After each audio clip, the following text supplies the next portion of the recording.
حي على الفلاح. And it is important that we understand what is the proper methodology, what is the proper etiquettes that we need to have when we make dua to Allah subhanahu wa ta'ala. Realize, my dear brothers and sisters in Islam, that the act of dua is one of the greatest actions of worship. In fact, our Prophet sallallahu alaihi wasallam said, "Ad-du'a'u mukhul ibadah." That making dua is the mukh. The mukh, translated as brains, but this isn't what mukh actually means. Mukh means the backbone. Ad-du'a'u mukhul ibadah. That making dua is the backbone of ibadah to Allah subhanahu wa ta'ala. And therefore the foundation of ibadah is to make dua to Allah. And our Lord has said making dua to Allah is all of worship. In Surah Al-Ghafir, Allah says, وَقَالَ رَبُّكُمُ ادْعُونِي أَسْتَجِبْ لَكُمْ. Your Lord has said, make dua to me, I will respond to you. إِنَّ الَّذِينَ يَسْتَكْبِرُونَ عَنْ عِبَادَتِي. Those who are too arrogant to worship me. Notice Allah says, make dua to me. Then He says, those who are too arrogant to worship me. So He called all of ibadah the concept of making dua. And therefore, contrary to popular opinion and misunderstanding, many Muslims think that dua is something we should not do too much because we don't want to abuse it. And we, a'udhu billah, think of Allah as we think of other people. For example, if you ask your friend too many favors, what's your friend going to do? He's going to stop being your friend. Keep on asking your friend, can I borrow $100? Can you give me this? Can I do that? Your friend is going to stop being your friend because you're asking too much. And a lot of people have the same misunderstanding, that they think dua is something you only use it at times of need. No, this is not the appropriate etiquette for the Muslim. Rather, the Muslim makes dua to Allah at all times. And our Prophet ﷺ said, there is nothing more beloved to Allah than dua. And in one hadith, there is nothing that is more noble in the eyes of Allah than dua. لَيْسَ شَيْءٍ أَكْرَمُ عِنْدَ اللَّهِ مِنَ الدُّعَى. There is nothing more noble than making dua. And the Prophet ﷺ told us that Allah loves the servant who always makes dua to Him. And the Quran tells us, "Ud'u rabbakum," that make dua to your Lord, tadarru'an wa khufya, in humility and in fear, always make dua to Allah subhanahu wa ta'ala. And our Prophet ﷺ said that every dua that a Muslim makes, Allah will give him something for that dua. Even if he doesn't answer the dua, he will be rewarded for that dua. That no matter what dua he makes, Allah will give him something in return. So the Sahaba said, Ya Rasulullah, إِذَا نَسْتَكْثِرْ. If that is the case, we will ask Allah for a lot. إِذَا نَسْتَكْثِرْ. We are going to ask Allah for a lot. What is the meaning here? The meaning here is that if you're opening this door, Ya Rasulullah, we will ask Allah for everything. And what's going to happen then? So the Prophet ﷺ smiled and said two words back, Allahu Akthar. Allah is even more.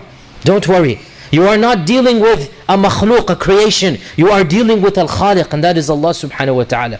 All that you can have, all that you can desire, all that you have umniyah for, do you think Allah Azza wa Jal is limited to your imagination?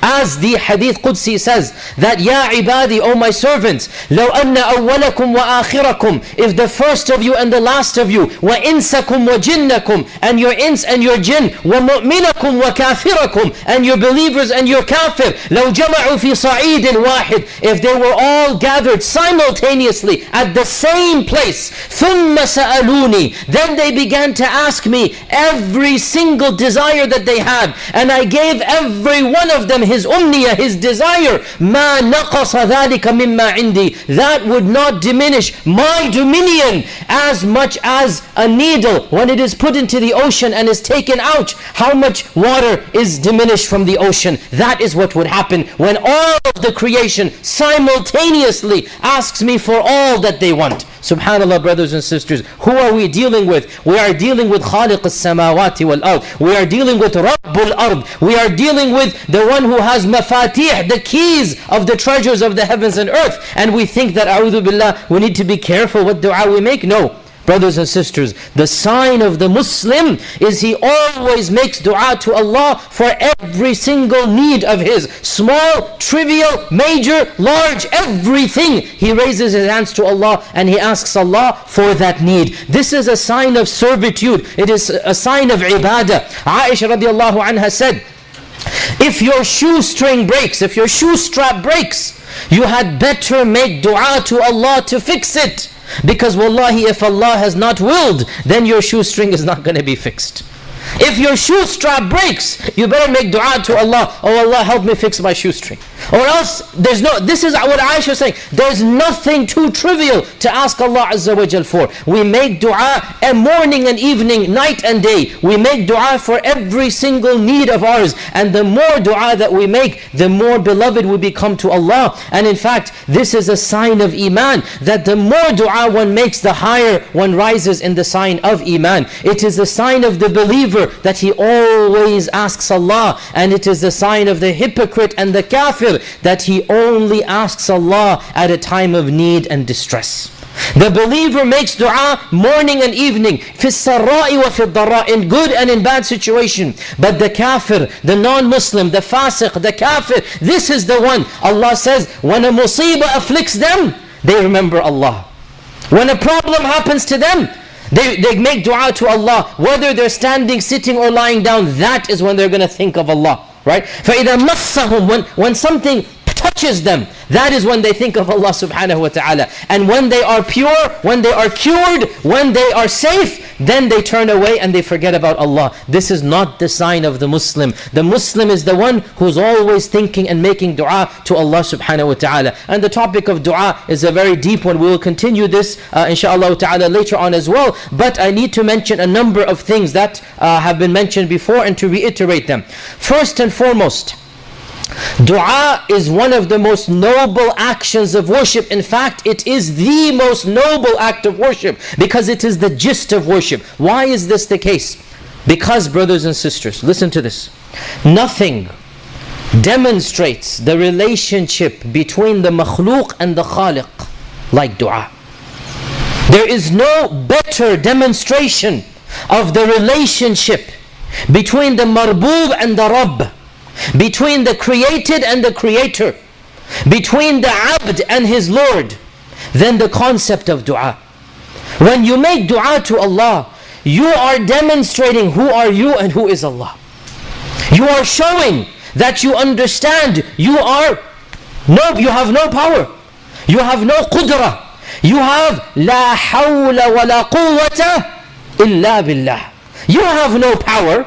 La hawl means nothing will change. La quwwah, there is no power except with Allah subhanahu wa ta'ala. So when you make dua for a shoestring, as Aisha said, you are demonstrating to Allah, oh Allah, I recognize that until and unless you are able to give me what I need, I can never get it. And that is the height of ubudiyyah, of servitude to Allah. Secondly, you demonstrate, when you make dua, all of the names and attributes of Allah, they are implied within dua. When you make dua to Allah, you are demonstrating Allah is as-Sami', the one who hears. Allah is Al-Hayy, He's living, that's why you're making dua to Him. Allah is Al-Qadir, He's the one who's capable. Allah is Ar-Rahim, He loves you, that's why He's going to answer you. And every single attribute of Allah and every single name of Allah, it is demonstrated when you make dua to Allah. All of the perfection of the majesty of the attributes of Allah, they are embodied when you raise your hands up to Allah and you call Him. If Allah Azza wa Jal were not loving, you would not make dua to Him. If He were not living, you would not make dua to Him. If He were not hearing, seeing, knowing, caring, forgiving, all of these, if He didn't have these attributes, you wouldn't ask Allah Azza wa Jal. But because He is Al-Hayy Al-Qadir, Al-Alim Al-Ghaybi Wal-Shahada, He is As-Sami' Al-Basir, when you raise your hands to Allah, you have certainty that Allah knows you, Allah hears you, Allah loves you, Allah cares about you, and Allah has the power to give you what you want.